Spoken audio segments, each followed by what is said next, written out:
The word experience is everywhere. Part of the reason hospitality is in such high demand and influencing all of the other design sectors is because everyone wants the secret sauce of spaces that are experiential, whether it's a workplace or a healthcare facility and beyond. In fact, a survey conducted in 2018 revealed that 74% of Americans say they prioritize experiences over products in their consumer lives. In today's episode, we have 3 guests who each know a few things about the art and science of experience. Discussing the art of experience will be David Rockwell.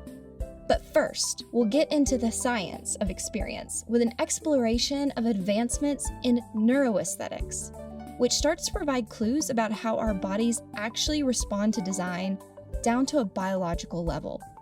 I'm your host, Meredith Campbell, Research and Content Development at ThinkLab, the research division of Sandow Design Group.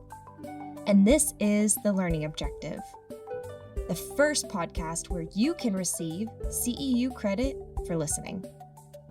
I'm pleased to introduce Amanda Darley of Mannington Commercial, today's episode sponsor, to walk you through the learning objectives.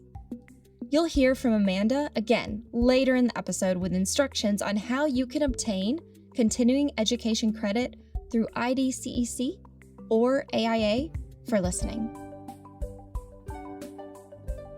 After listening to today's episode, you'll be able to first identify what neuroaesthetics is about and how it is used in architecture and interiors. Second, examine projects where neuroaesthetics and biometric data were used to inform participants' unique experiences. Third, evaluate how you can use data and technology in projects to measure experience and influence outcomes.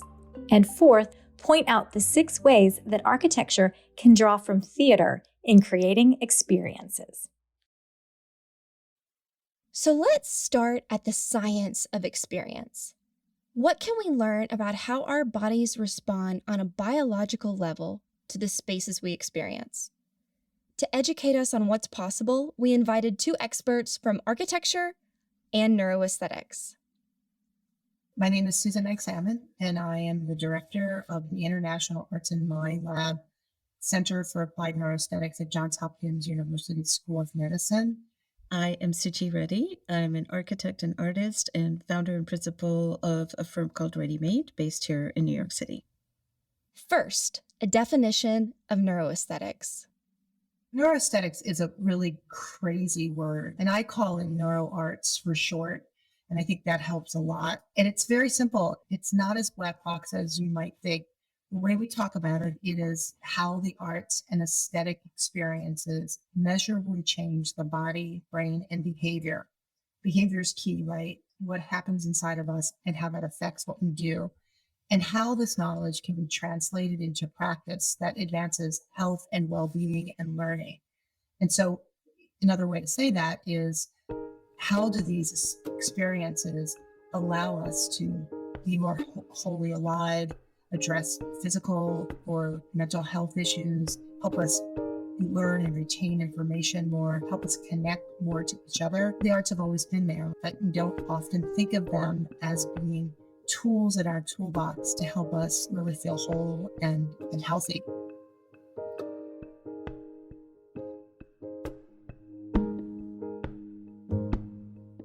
Neuroaesthetics is a fairly new field. It's about 15 to 20 years old, and it is really a translational field that's looking at how spaces and experiences affect our brains and our bodies. And this is incredibly fascinating ground for designers and architects. To see neuroaesthetics in action, Suchi and Susan worked as part of a team on a fascinating project called A Space for Being, which debuted in 2019 at the world's largest furniture fair, Salone di Mobile in Milan. Space for Being was an extraordinary experience that we did with Google. Ivy Ross, who's the vice president of hardware, really led that initiative and invited me and Suchi to be part of it, along with Muto Furniture, which are just extraordinary, thoughtful designs. And our idea was really simple. In a really busy fair where people are just exhausted and scattered, is there a way that you can move them through an environment where they feel at ease or calm? And how would they know? How would they know if they're feeling that? A space for being was an amazing opportunity to show the world how design matters, because people tend to think of design as a very subjective thing, and really it falls into these tropes of style, and aesthetic divides that I had long lost my fascination with. And I had been looking for more authentic ways to design and more authentic ways in which to bring the conversation about design, inclusivity, equity, all of those things together. So the team created 3 separate rooms that participants could experience, and then their biological reactions were recorded on a wristband custom designed by Google as they walked through these spaces. The way we designed it was I created this kind of quiet space that you walk through in the beginning, and then these anechoic chambers that really were sensory calming spaces before you went to each of them, so that we tried to keep this as simple as we could. And within these spaces, we also gave people activities that kind of matched the spirit of the space. The first we called Essential, and it was very earthy and tactile and quiet. I was really drawing on our early history in caves. So it was a very earthy, a warm space with tapestries and books about cooking and making. I even had an 80-year-old cactus in there. I used real wood floors. It felt solid and it felt real. The second room was called Vital, and it used LED lights and very bright color, had a very different scent, citrusy scent, where the first one was very musky and the music was very ethereal. The middle one was more almost like a bossa nova beat. And the second space was very vibrant and full of color and light coming from all different directions and pop-up books everywhere and very reflective. And the third space was what we called Sublime. And this space was very textural, very calming. The light came from above. The books that I chose were all about abstract art. And there were sculptures that we created within the space that had texture and smell to them.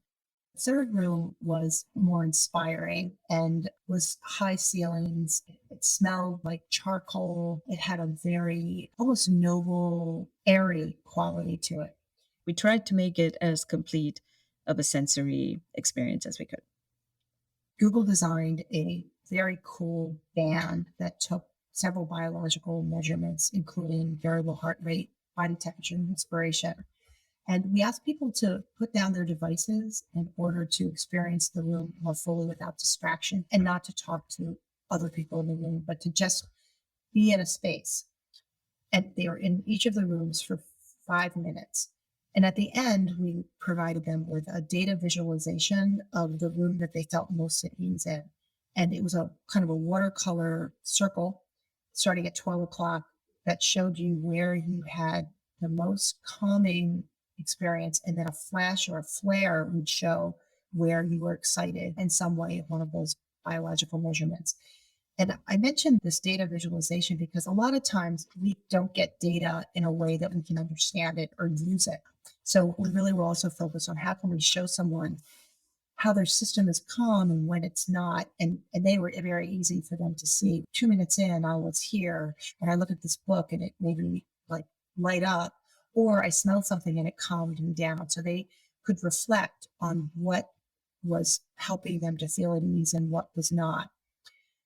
We wanted to know what was surprising to the team as they reviewed the results of the exhibit.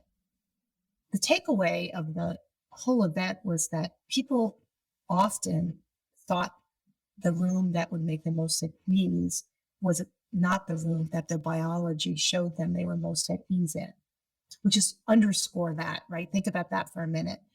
So what was amazing was they were not able to really be in touch with their physiology. Their brain was overriding their body. And I think what we know is that we're actually feeling creatures that think as opposed to thinking creatures that feel. But in our culture and how fast-paced the world is, we override our bodies all the time and we don't listen to ourselves. And I think that was the big takeaway that really changed the landscape for the participants that came through. And there are a lot of architects and a lot of designers who said, it makes sense to me that I was fighting my biology because I have to do that to move through my day. But what if I was able to honor that? Could I feel more at ease? Or the alternative is we could ask the question, what room do you feel most excited in? And you would have gotten the same answer because we're still not tied into our body. But now we know that you can design spaces that elicit different feelings, different outcomes.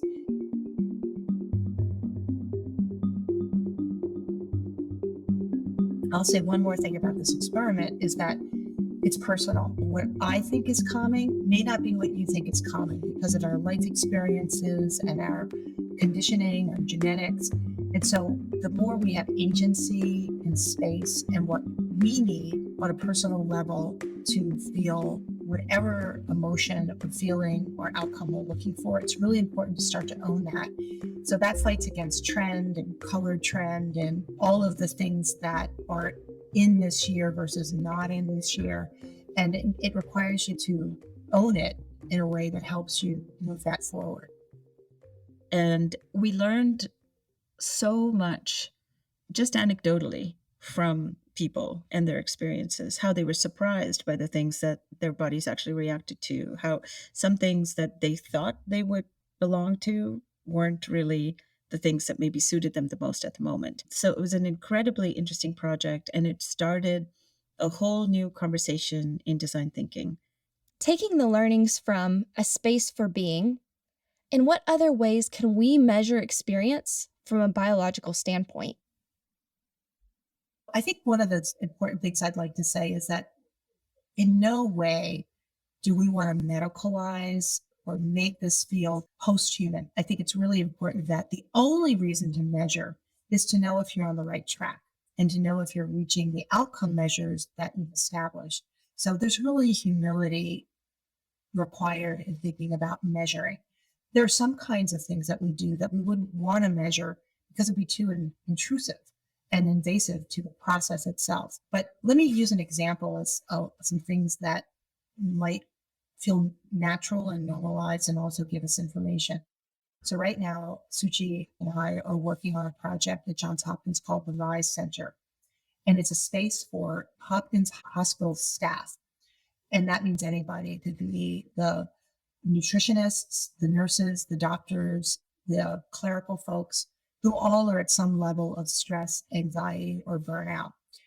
So this space is a go-to space where you can enter and immediately feel more at ease, more relaxed by the way we're designing it. So working on some of these neuroaesthetic principles, we've designed a threshold space, an induction space that helps you to leave the hospital behind and move into this almost other place. And the colors and the use of light and sound and texture, materiality begin to bring you into another place.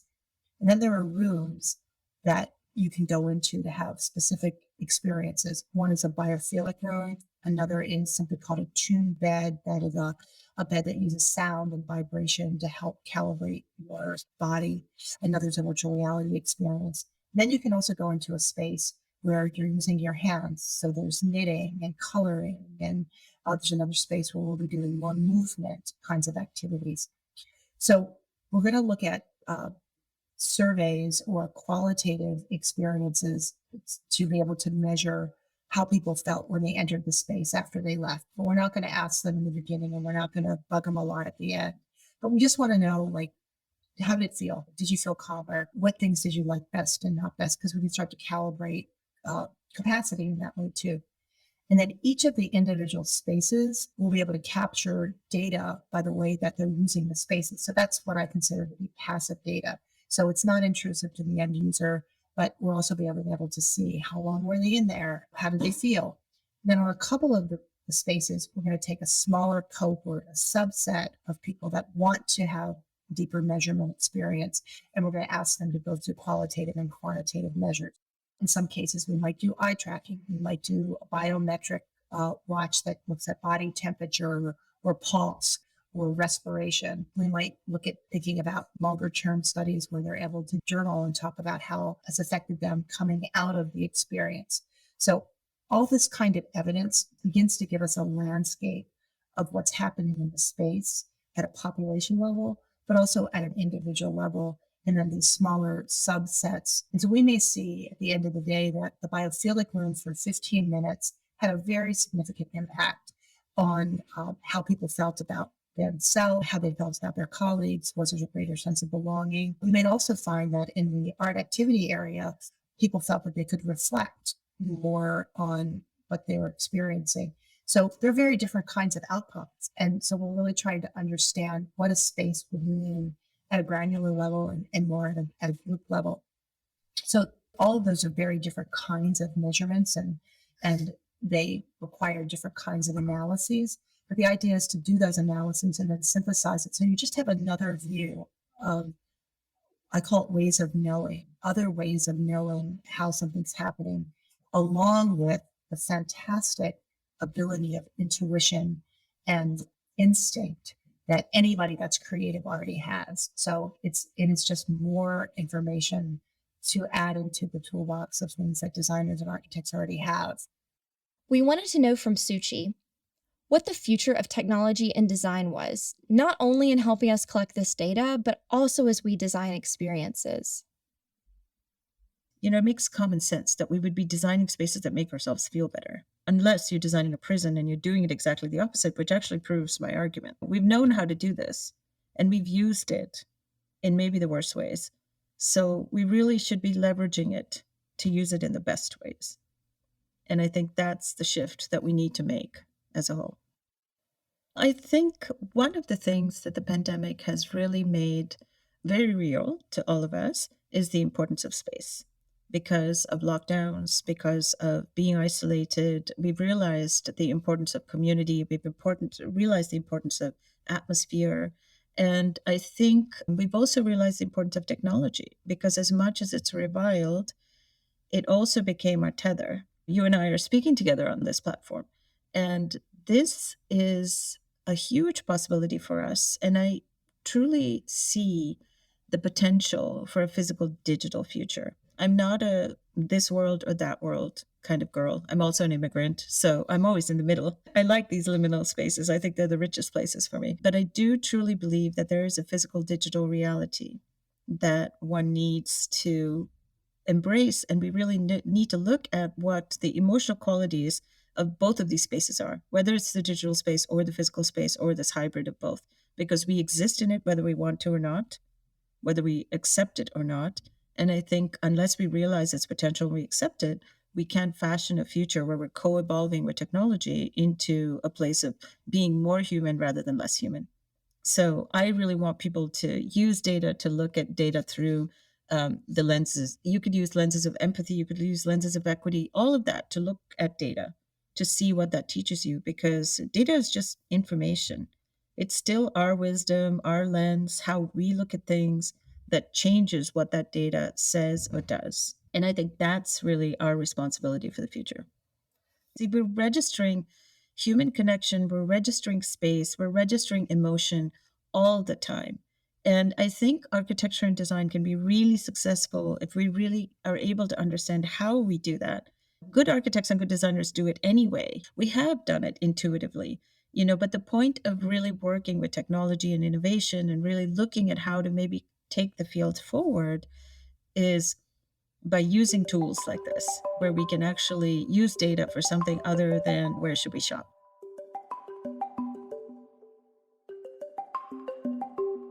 Now, for part 2 of this episode, let's get into the art of experience. And what better place to start than one that is synonymous with experience? The theater.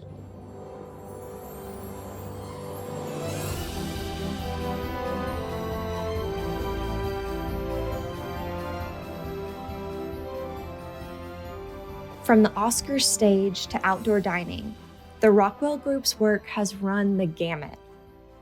In The Lawn, a 30,000 square foot communal installation inside of the National Building Museum, guests can interact with this large green lawn, complete with hammocks and a firefly chasing app. And in the Illuminarium in Atlanta, the architecture itself is just a white room. But For the wild safari experience, guests are transported to be face to face with exotic animals in their natural habitat. Think virtual reality without the glasses. They achieve this through proprietary projection technology paired with audio systems and haptic technology. Audiences are able to visit places that they may never see in real life, all while experiencing this collectively with another group. And that's just to name a couple of examples. But the three ingredients that are consistent throughout their work are community, architecture, and the undeniable influence of theater. Like any good story, let's start at the beginning and hear from David how his journey from childhood led to these parallels between community, theater, and architecture. I'm David Rockwell, the founder of Rockwell Group, and we're a experience architecture and theater design studio. David shares how his journey from childhood led him to draw these parallels in architecture and theater. I was born in Chicago and moved around. We moved to the Jersey Shore when I was quite young, and my dad unfortunately passed away when I was 3. So my mom remarried. We moved almost like a small theater group. I had 4 older brothers, and as we settled on the Jersey Shore in this very lovely suburb, my mom helped to start a community theater. And you know what I noticed? That 2 months of the summer, everyone was involved. It was like an all hands on deck, let's create magic together. And that really stuck with me, that love of many ideas, which I didn't understand, but there was something I thought so seductive and magnetic and transforming about getting out of your private homes and sharing a space and telling stories together. I did have a chance to go to New York with my brothers when I was 12, and that was clearly a seminal day for me because I got to see my first Broadway show, which was Fiddler on the Roof. And I've since become, student of the man who designed it and have learned everything about those memories I had when I was 12, what made them, what brought 1,300 people who were strangers bond around the story that was temporal, but lasted your whole life in terms of memory. And I fell in love with the rhythm of New York. We then moved to Guadalajara, Mexico. And so I moved from the Jersey Shore, where the one, I guess, acting out place where everyone played together, this community theater. In Guadalajara, the homes were small and it was all public space, marketplaces, bull rings, mariachi square.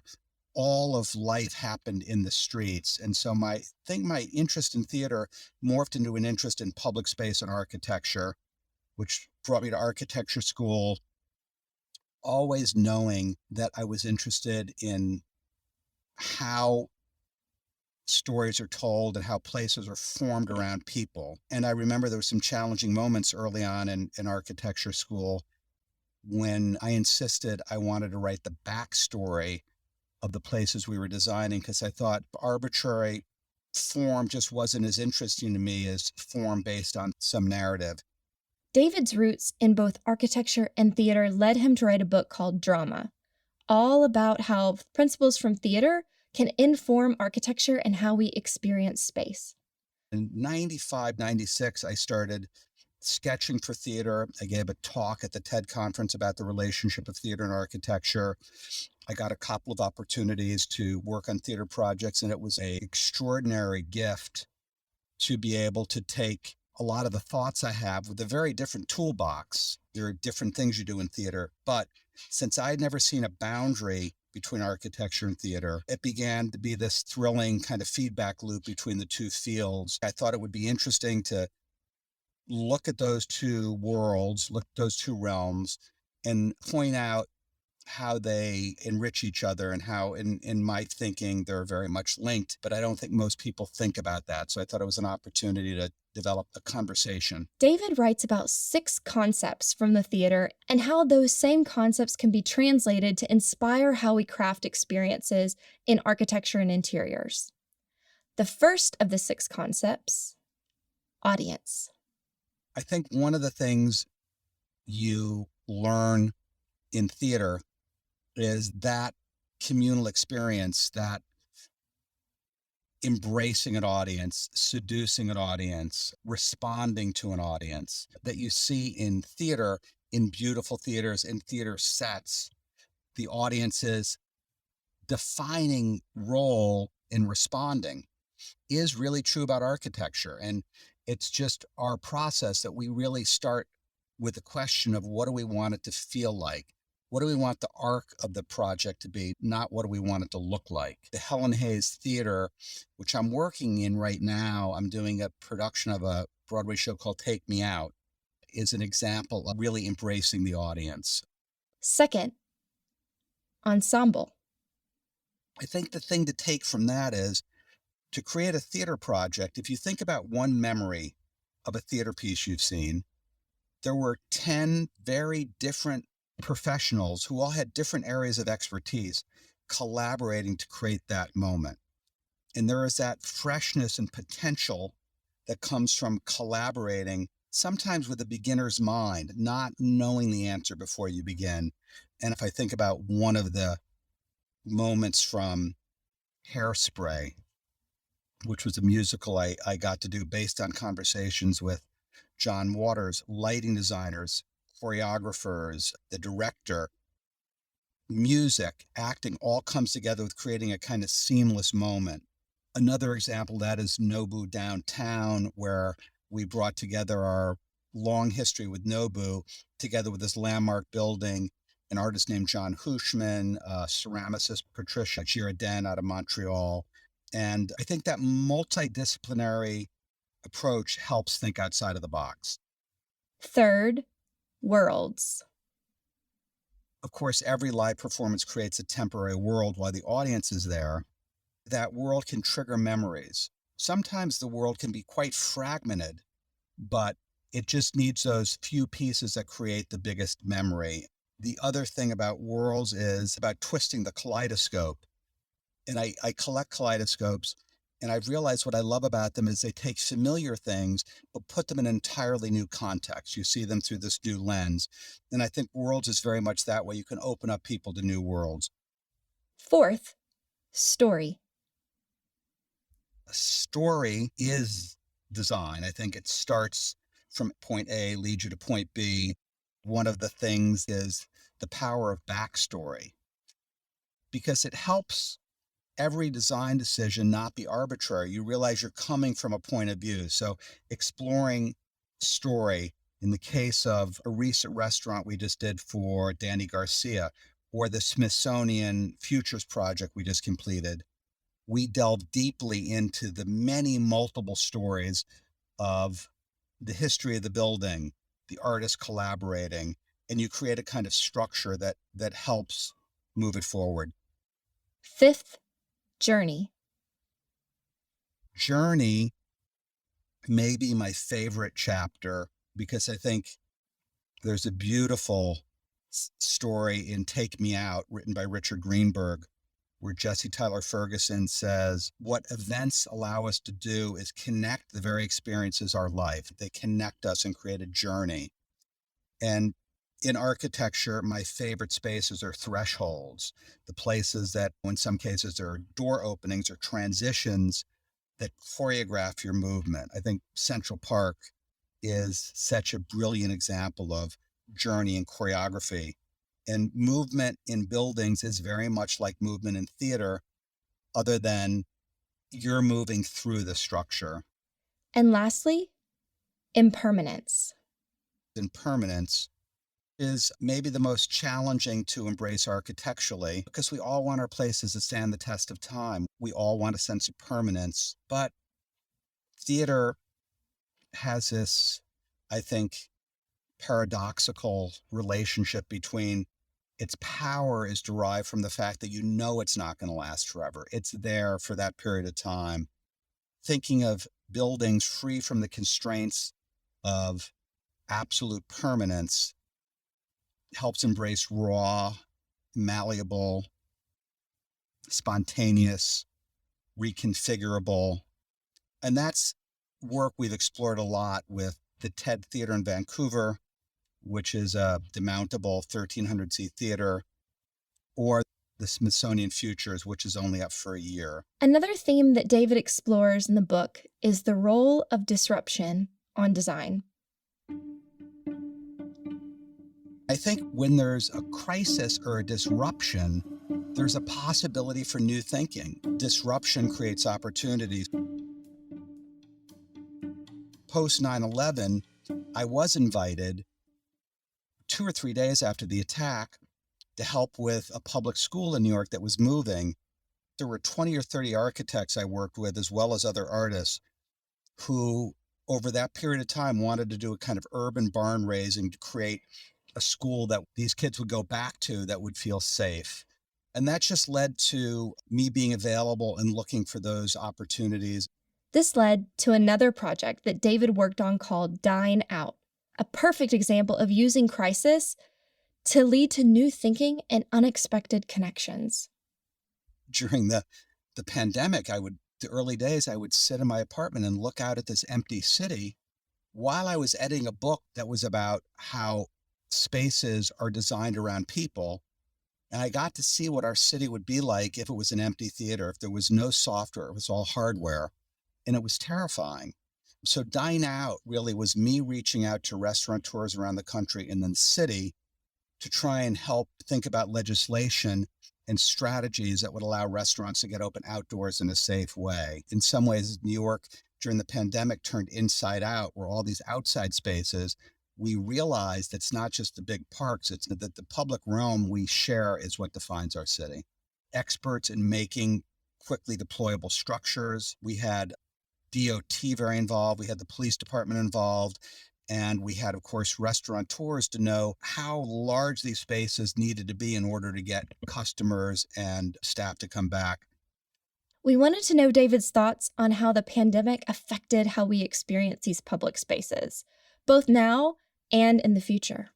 I think one of the profound realizations of the pandemic is a dual thing, that it devastated so many parts of city life that depend on working together. Vast communities out of work because they served how you physically come together, and that didn't exist. I think there are scars all over the city in terms of empty spaces, and I'm speaking from a New York-centric point of view, not because it's the only place that matters, but it's kind of our laboratory. And I think what we're going to see emerge out of that is new forms of how to use public space. We talked about Dine Out. There's outdoor performance. I think we're going to see something in between pop-up, which really was a marketing strategy originally, and forever. So instead of 15-year leases, there'll be ways people can collaborate over 5-year leases to create changeable, almost like Airbnb-like ways to use ground floor public space that energizes the public realm. I think we're seeing people understand they can affect legislation. The change in the city, particularly around how to use the outdoor space and the negotiation between the car and the pedestrian, is very much up in the air. And I don't think that's going to go in the box quite as neatly as it was before. Here's Amanda to close out the episode and share instructions on how to obtain continuing education credit through IDCEC or AIA for listening. 3 key points from the episode that stood out to me. First, the field of neuroaesthetics helps us understand how experiences are unique to the individual and based on both past experience and genetics. Second, in the Space for Being exhibit takeaways, it was surprising how biometric data revealed different results than what participants expected from their experience in each of the 3 rooms. Third, the theater can serve as a perfect model for how we craft experiences in architecture and interiors, as explained in the 6 concepts from drama. At Mannington Commercial, we craft a full range of flooring products to inspire your creative vision, fit the performance needs of your spaces, and meet your sustainability goals. Ultimately, what we're crafting is not only a product, but a partnership. Mannington Commercial is honored to partner with ThinkLab to sponsor this episode of The Learning Objective. If you would like to dive deeper into the topic or review all the CEUs offered by Mannington, please visit manningtoncommercial.com www.theclub.com/CEU. To obtain credit for listening to this podcast, simply visit the show notes of this episode and click the link to take a short quiz. That's it. Thanks for listening and learning with us in this episode of The Learning Objective. If you enjoyed what you heard, please rate, write a review, and of course follow our show so you never miss an episode.